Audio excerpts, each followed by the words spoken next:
What's up, guys? Welcome to Box to Box Football, and I am back here for another special edition, our first special Euro edition, Euro 2020 or 21, either one, whatever you want to call it. But guys, we're here for it, and we're about to give our predictions for the upcoming Euro. I think it's starting next week. Can't wait for it to start. But let's just get into the predictions. Unfortunately, Lurkin couldn't make it today, but we also have Mikey here, and of course, as always, we have Jack here.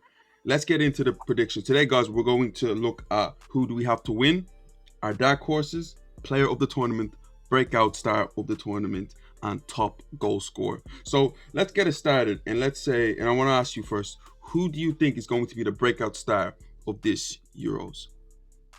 Jack, do you want to start off? Yeah, me? Yeah, Jack, start off. So, Zlatan Ibrahimovic is not going to be involved for Sweden, which is a huge shame. Certainly a Sweden game without him is going to be certainly a lot less appealing for neutrals.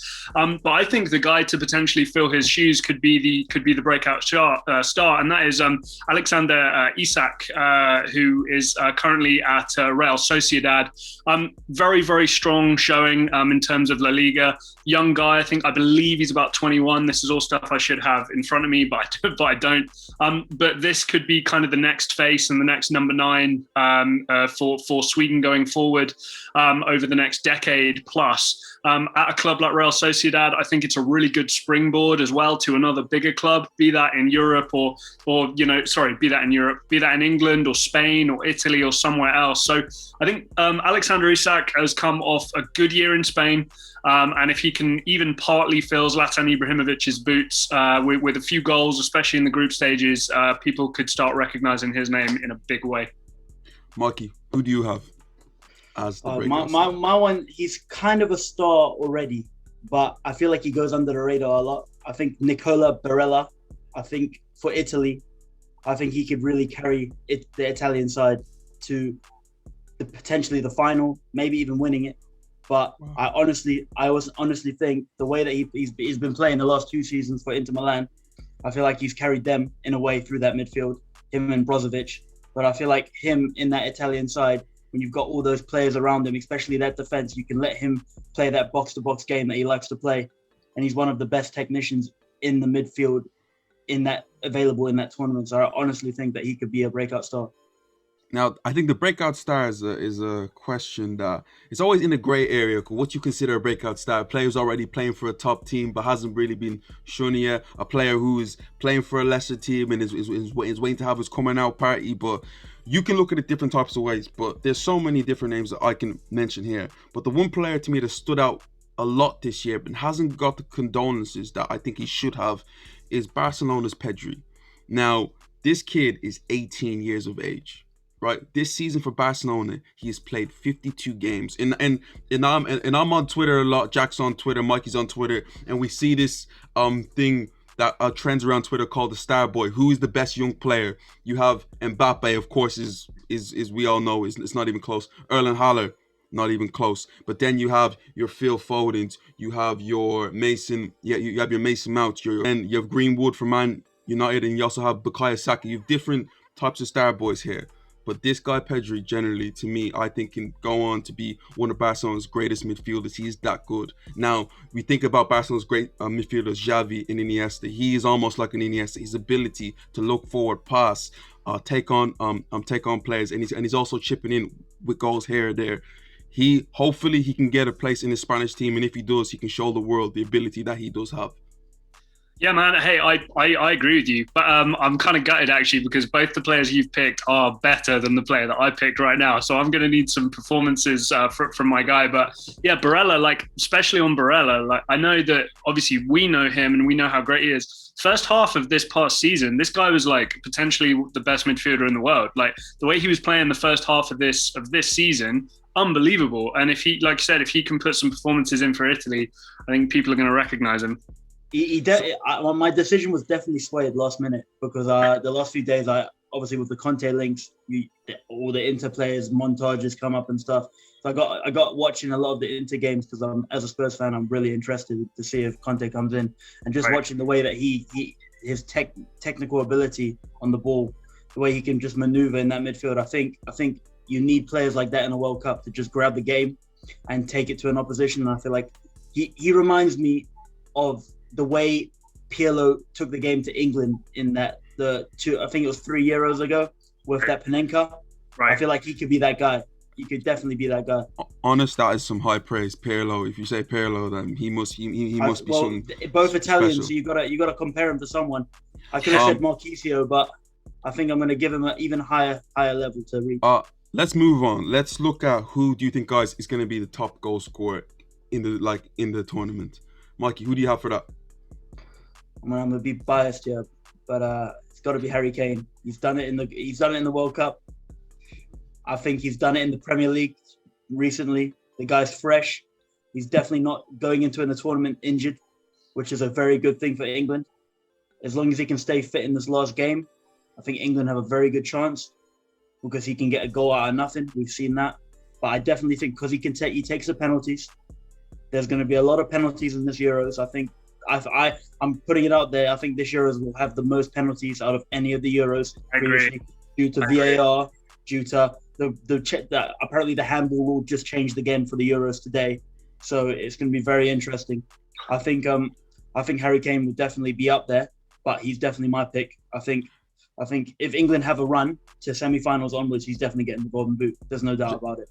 Jack, who do you have? I've got Ciro Immobile. Similar reasons for Kane, to be perfectly honest with you. I think there's, Mike's kind of taking it off me here, but yeah, there's going to be an insane amount of penalties this tournament. Ciro Immobile likes taking a penalty. And what I would also say for that Italy team, you're in a group with Turkey, Wales, Switzerland. I'm not going to try and disrespect these other teams, but the reason why I went away from French, German, Portuguese guys is because, yeah, they've got to play one another.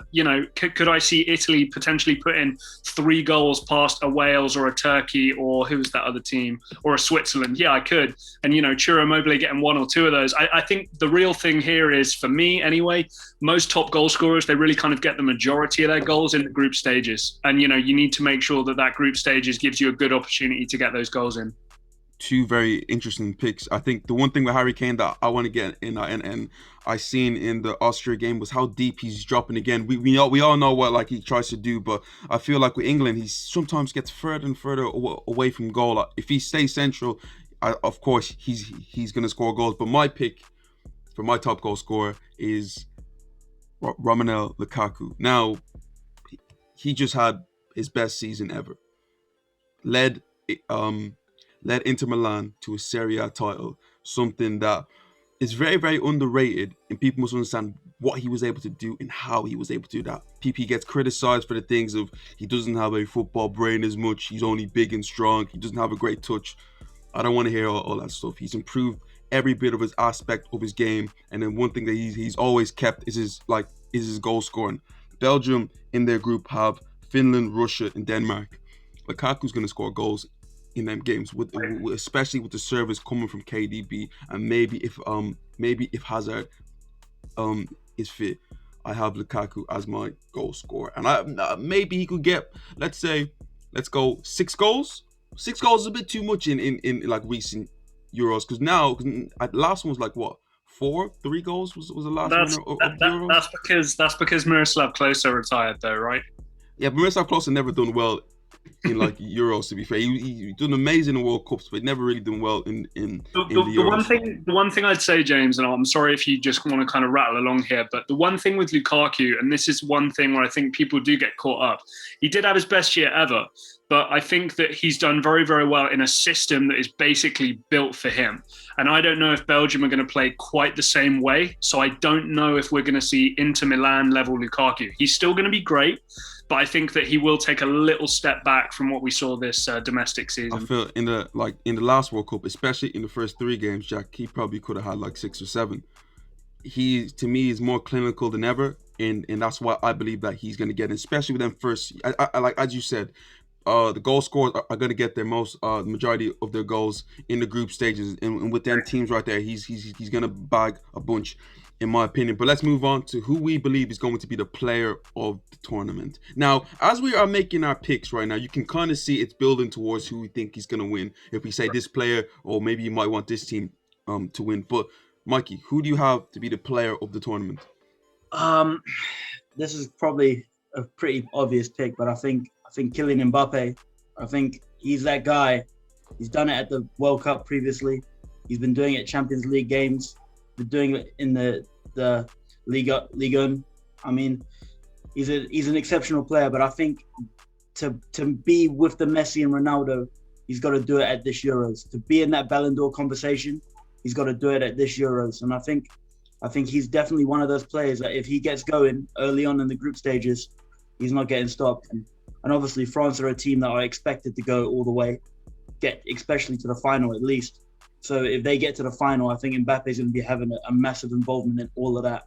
And I feel like if you get to a final, you've got a very strong chance of being the player of the tournament, or a player of the tournament will definitely come from one of those sides. So I think Mbappe, for me, I just think his pace is just blistering. And if he starts running at teams the way he did in the Champions League knockout rounds that we just seen against Bayern Munich, and that, he's frightening. I don't think there's many players in world football that will keep up with him. Jack? Yeah, no, Mbappe. I'm sorry, Mikey makes a really good point. You do have to pick a guy who plays for a team who is at least, you would imagine, going to make the final. I think anybody who makes the semi-final and gets knocked out is going to have one hell of a tournament to justify player of the tournament. France are one of those teams. You would imagine the minimum expectation is going to be the finals. And, like Mikey said, James, you and I have talked about this a lot recently. You can't teach speed like that. You can't. You can get better at finishing. You can get better at, trying technique and closed skills like that. But you cannot teach that kind of burst and acceleration. And what I think people watching need to understand about Mbappe, they might think, well, he's not the fastest guy. Like, there are other players out there who are fast. It's like, it's not about speed. It's about speed with the ball. The pace at which that guy can move with control of the ball under his kind of, with his magic wand, controlling the ball is unrivaled.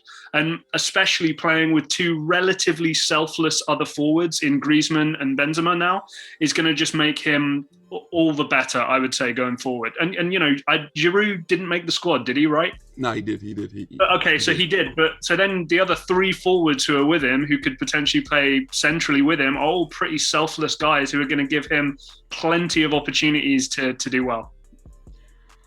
Well, should I go for Mbappe then? Just have a clean sweep? No pressure, James. Let me try and be a little bit different here. Now, my player of the tournament, I think, is going to be Kevin De Bruyne. I feel like he's had a good season with Man City, but not one of his best. I'm still waiting for him to have a big tournament for Belgium. Now, unfortunately, I don't think Eden Hazard is going to be at the level that we expect Eden Hazard to be.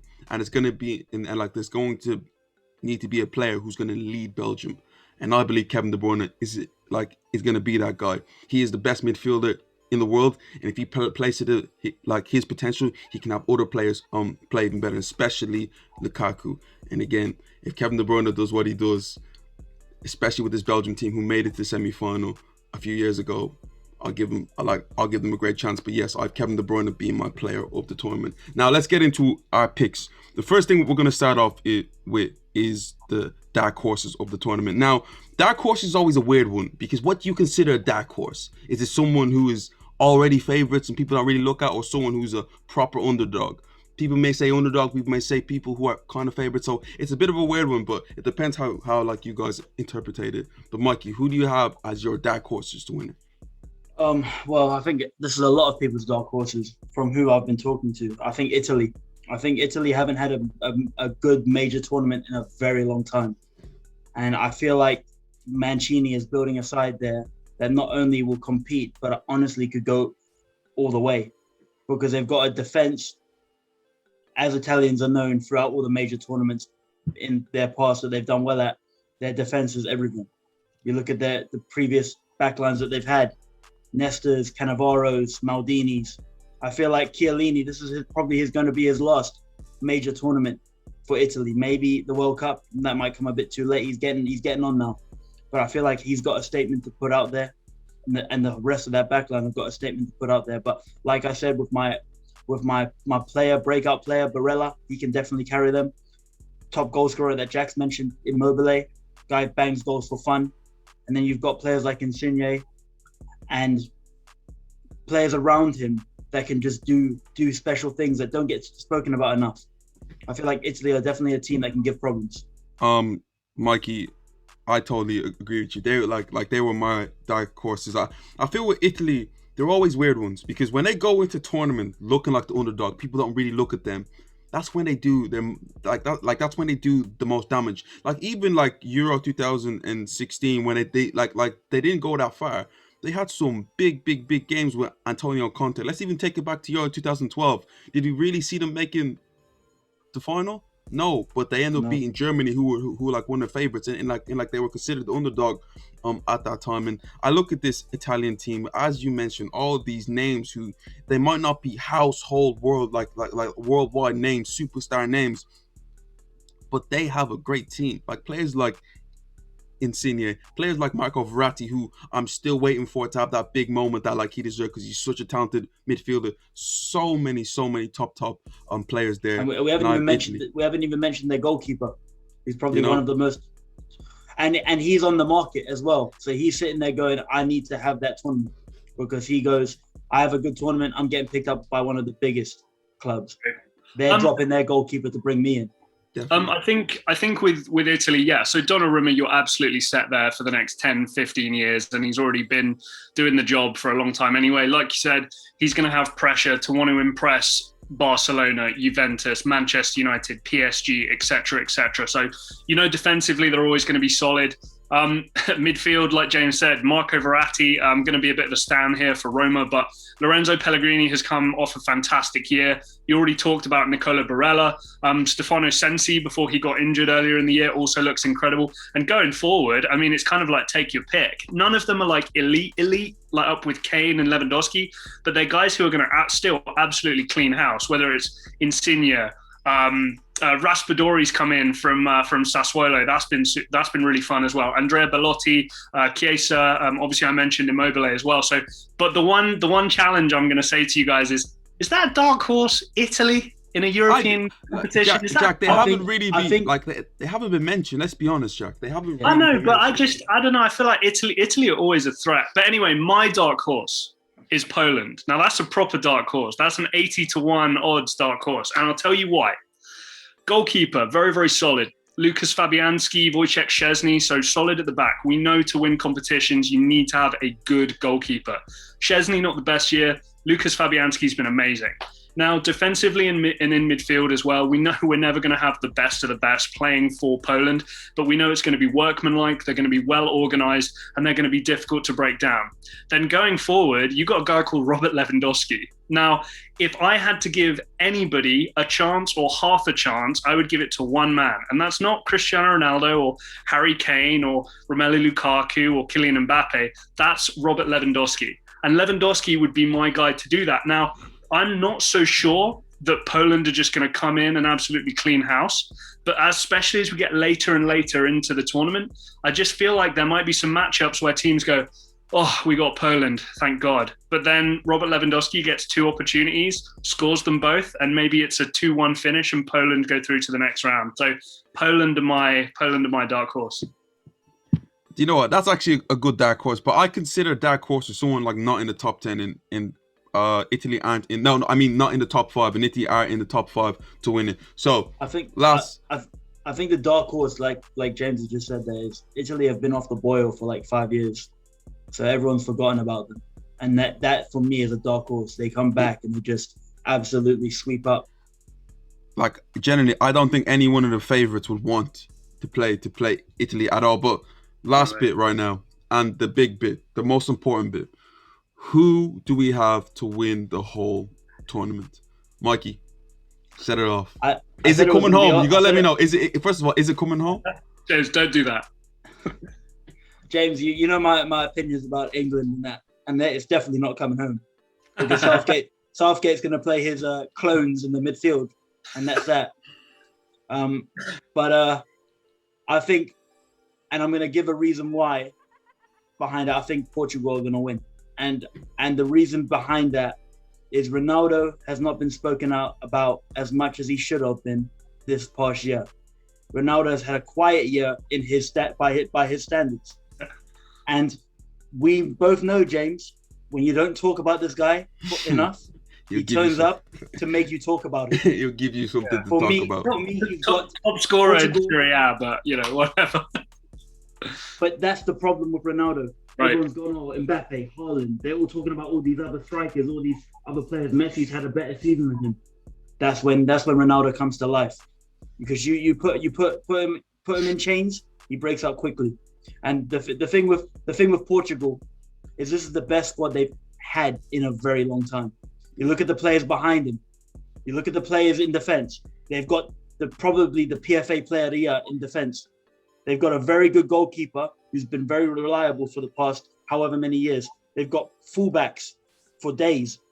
They're going to struggle to pick their fullbacks. Right. They've got Cancelo, they got Semedo, they got Ricardo Pereira. They've obviously got Diaz, like I mentioned, but in the midfield and going forward, it's just abundance of attackers. Fernandes, Silva, you've got Felix, you've got all those type of players, and I feel like Ronaldo hasn't had that in previous tournaments, but this tournament he does, and I honestly feel like Ronaldo has something to prove, and that's a very dangerous proposition for any team. Indeed. Jack, who do you have winning? Yeah, I got Portugal too. I'll be honest. I thought I might have been the only one, but let's go through the starting 11 here real quick. We got the Wolves goalkeeper. We got João Cancelo, Rafael Guerreiro, two of the best fullbacks in the world today. Ruben Diaz, who's just come off a PFA Player of the Year season in the Premier League. Jose Font has just won Ligue 1 with Lille. Midfielders, you already talked about it. Bruno Fernandes, Ruben Neves, you name it. Going forward, Andre Silva got like 28 goals in the Bundesliga this year. That's not even including Ronaldo, who was Serie A top scorer this year. Diogo Jota, Bernardo Silva, etc., etc. Andre Gomez. I mean, even Danilo Pereira, William Carvalho's name always seems to crop up as well. Renato Sanchez has a real comeback year for Lille this year. As far as I'm concerned, top to bottom, I can poke holes in that France squad. I can poke holes in the England squad. I can poke holes kind of all over the shop. And you might go, well, that's not really fair. I know Portugal are in a really tough group, but I think the X factor, as per usual, is going to be Ronaldo. It's the same coach they've had for a long, long time. When it comes to penalties, you've got a hell of a lot of very, very good penalty takers in there as well, if it goes that far. Leadership, continuity, previous Euro winners, Nations League, everything is pointing towards Portugal, which is why their odds, which sit at like 9-1, 8-1, they're like seventh most likely to win it, I think. That to me is very disrespectful, and that's just going to fire those guys up. Okay. So now I got to do my own thing. Now, James, now, let me tell you this right now, is I have Belgium to win it. Of course you do. But the thing about this that throw who's massive spanner in the work is, for some reason, France were allowed to transfer in a player and bring in like arguably the best striker in the world in Karim Benzema. I wasn't sure that you're allowed to, bring in transfers in international football, but somehow France were able to do that. But I'm going to stick with my pick of Belgium. Spain did it with Laporte, James. So. Yeah, but this generation of Belgium team is the greatest that they've ever had. This is their golden generation. And I just feel that I don't think that the majority of this Belgium team want to look back at their time in as like this huge generation and say, we failed to win nothing. Let's look at it. Last Euros, losing to Wales, in the quarterfinal, not good enough. The World Cup last year, I felt that they done well, but if I'm being honest, that they should have beaten France in the final. And in 2014, who did they lose to in 2014? Was it not Argentina? They lost to Argentina like in the quarterfinal. So it's just been a lot of shortcomings. This team finally has to make it happen. And I feel from their performance and the third place finish in the World Cup this year is going to be the year that they finally take a step. And when they having players like Romelu Lukaku finally having this amazing year and showing everyone the ability he has, Kevin De Bruyne, Yuri Tielemans, we got Yannick Carrasco, we got so many top football players at their height. The only thing that kind of draws me away from them is the fact that Eden Hazard isn't at his best. But maybe we're going to be able to see Eden Hazard at his absolute best. And I've said it for a whole year now. I said it last year. I have Belgium to win it, and I'm going to stick with my choice of Belgium to win the whole thing. James, how are you feeling about them defensively? Because, hey, I get it. Kevin De Bruyne, Lukaku, some of the other attacking talent you mentioned there, Tielemans. I'm a big Leander Dendoncker fan as well, but I worry about Belgium defensively. That would be my only thing. Wait. Belgium picked Thomas Vermaelen? Dude, this is what I'm telling you. James, do you want to change your do you want to change your prediction? No, mate. James. No. I'm cool. Come on, Belgium. If this was like 4 years ago and it was prime Alderweireld, prime Vertonghen, right?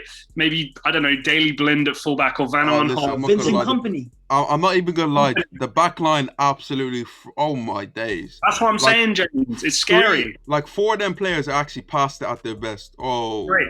But do you know what it is? I'm gonna stick with it. I'm gonna be bold and stick with Belgium. I look at what they have going forward. You know, players like Romelu Lukaku, Eden Hazard, Yuri Tielemans coming off a great year that's going to protect him. A player that's, to me, is so underrated, and I wish he would go on to play for better teams. Axel Witsel. Oh my goodness, guys. People don't understand how amazing of a midfielder that guy is. Final thing that I want to ask Mikey. Mikey, how scared are you of France? You and I both picked Portugal. I know for a fact that Portugal might not even make the group stage because France. Listen, I think it was the day before I spoke to James, the day before Benzema got included in that squad, and I said to James, that squad is scary already. Imagine Benzema was allowed to play for them. Next day, Benzema gets included. Listen, and me and James were just like, God help any team that has to play against that. The awkward thing about France is that, have you seen their under-21s team? Yeah, it is ridiculous, and then their under-21s back line gets into England's main team. Right. It might. That's the problem. It's literally crazy how talented they are. And to be fair, I feel France is the one that hangs over everyone's head, because generally, if they play what they've if they play what they're capable of, it's a wrap for everybody. It's over. Yeah, it's over. I think it's going to come down to matchups at the end of the day. It's going to come down to matchups.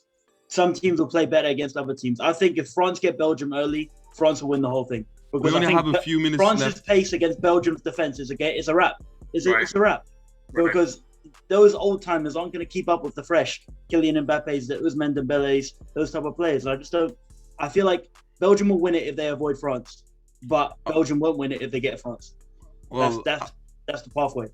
Well, let's see. But I was gonna say, is it coming home? But let's not bother about that right now. But guys, please let me know, who do you think is gonna win the Euros? Who do you think is gonna be the top goal scorer, breakout star, player of the year, your dark horses? Please let us know. Comments down below. Thanks for watching. This is Box to Box Football. I'll see you guys at the Euros next week.